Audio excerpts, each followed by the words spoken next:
Shin Tae-yong desak PSSI agar bisa panggil dan naturalisasi Lee Man-ho-euf secepatnya.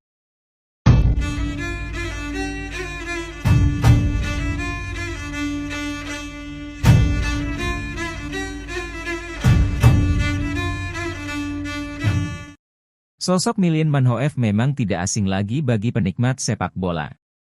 Debut yang sangat baik atas gol Vitesse kontra Utrecht pada Eredivisie 2022 hingga 2023 lanjutan membuat namanya melejit.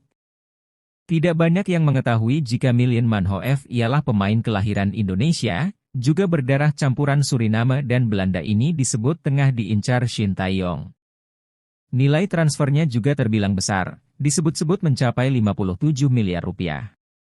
Semenjak dikabarkan akan dinaturalisasi, Instagram pemain Lee Man-ho-euf mulai dibanjiri dukungan netizen Indonesia.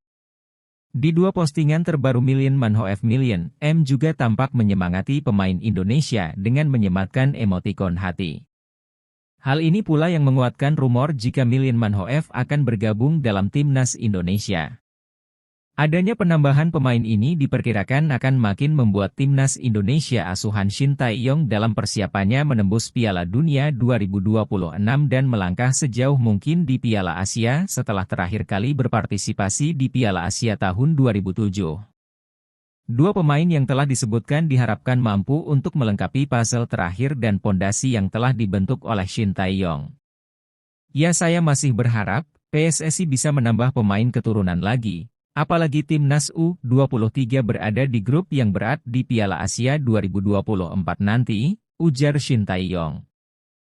Legenda timnas Indonesia minta publik beri Shin Tae-yong waktu lebih lama. Buruknya penampilan dan capaian timnas Indonesia pada dua laga terakhir mereka tak bisa dijadikan alasan untuk menggoyang posisi Shin Tae-yong, ST, sebagai pelatih timnas Indonesia. Hal ini diungkapkan oleh legenda timnas Indonesia, yaitu Kurniawan Dwi Yulianto. Menurut Kurniawan Dwi Yulianto, terlalu prematur apabila masa depan ST bersama skuad Garuda ditentukan dari dua laga kemarin. Menurutnya, publik harus memberi pelatih asal Korea Selatan ini waktu lebih panjang sebelum bisa menilai kualitasnya.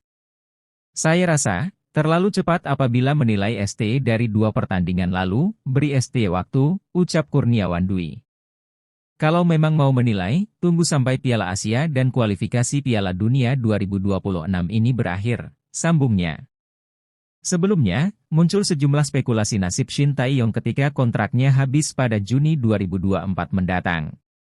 Spekulasi ini menyusul kurang menggigitnya performa skuad Garuda, julukan timnas Indonesia, pada dua pertandingan terakhir mereka, kontra Irak dan Filipina. Sejatinya, kontrak awal ST sudah berakhir pada akhir tahun 2023 ini, namun, bulan lalu, kontraknya diperpanjang sampai Juni 2024. Sejauh ini, pelatih berusia 53 tahun tersebut sudah memimpin tim Indonesia, termasuk di kelompok umur U20, U23. Dan U19 dalam 84 pertandingan.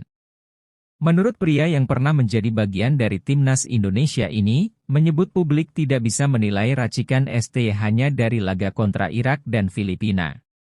Salah satunya karena dua laga tersebut sama-sama dihelat di kandang lawan. Kita belum bermain kandang, itu harus diingat juga, kita kuat jika bermain di kandang, tutur Kurniawan Dwi. Selain itu, untuk menilai penampilan tim nasional itu harus lebih sabar karena tidak bisa seperti klub, yang bisa dilihat dengan cepat. Di timnas, ada jeda yang cukup lama antar pertandingan, ia menambahkan. Lebih lanjut, Kurniawan pun menyebut bahwa hasil buruk Indonesia pada dua laga terakhir mereka bukan sepenuhnya salah Shin Tae-yong. Pasalnya, pelatih berusia 53 tahun ini tak memiliki cukup waktu menyiapkan timnya untuk bermain dalam kondisi ideal. Persiapan untuk timnas pasti mepet, hanya beberapa hari persiapan, terlihat di lapangan bahwa kondisi fisik pemain seperti kembali ke zaman dulu, ketika pemain Indonesia hanya mampu bermain konsisten sampai menit 60, ia menandaskan. Sandy Walsh minta supporter timnas Indonesia hilangkan kritik-kritik yang buat suasana tidak baik. Bek keturunan timnas Indonesia, Sandy Walsh menegaskan, timnya terbuka dengan kritik dan masukan dari para pecinta sepak bola di tanah air. Namun, ia meminta kepada pendukung skuad Garuda untuk menghilangkan kritik yang tidak berguna. Hal itu diungkapkan Sandy Walsh menyusul hasil minor yang didapat Timnas Indonesia dalam 2 laga awal putaran kedua kualifikasi Piala Dunia 2026 zona Asia Grup F. Hasil minor itu membuat Timnas Indonesia untuk sementara jadi juru kunci Grup F. Pasukan Shin Tae-yong hanya mengoleksi 1 poin dari 2 laga. Jangan ada kritik-kritik yang membuat tim ini menjadi suasananya tidak baik. Semoga pesan dari penggemar bisa membangun pemain untuk menjadi lebih baik, ujar Sandy Walsh. Saat pertandingan melawan Filipina, sejumlah supporter Timnas Indonesia hadir di Rizal Memorial Stadium, Manila. Bahkan, suara fans skuad Garuda tidak kalah kencang dengan pendukung tuan rumah. Terima kasih banyak, karena sudah menyemangati kami main di Filipina, ucap Walsh. Saya harap mereka tetap cinta Timnas Indonesia, tetap mendukung, walau baik dan buruk, tetap selalu didukung, katanya menambahkan. Putaran kedua kualifikasi Piala Dunia 2026 zona Asia Grup F akan dilanjutkan kembali pada tahun depan. Timnas Indonesia bakal menjamu Vietnam pada 21 Maret 2024. Saya harap Timnas menjadi lebih semangat karena main kandang. Kami berharap bisa mendapatkan poin yang lebih baik dibandingkan tandang, tutur Walsh. Kami bisa semangat bermain di kandang, karena kami memiliki supporter yang luar biasa dalam membangun semangat kami, memotivasi kami, tutup pemain Cafe Mechelen. Nama bintang Borneo FC Samarinda Stefano Lillipali menjadi terfavorit untuk masuk skuad Timnas Indonesia di Piala Asia 2023. Diketahui, Piala Asia 2023 yang akan digelar mulai 12 Januari, 10 Februari 2024, menjadi tantangan selanjutnya Shin Tae-yong bersama Timnas Indonesia. Memang, baru-baru ini Shin Tae-yong bersama Timnas Indonesia meraih hasil yang kurang baik di kualifikasi Piala Dunia 2026. Sejumlah kritik dan saran pun tertuju kepada juru taktik Timnas Indonesia asal Korea Selatan. Bahkan, Bung Ropan menyebut, banyak penggemar Timnas ingin Shin Tae-yong memanggil kembali Stefano Lillipali.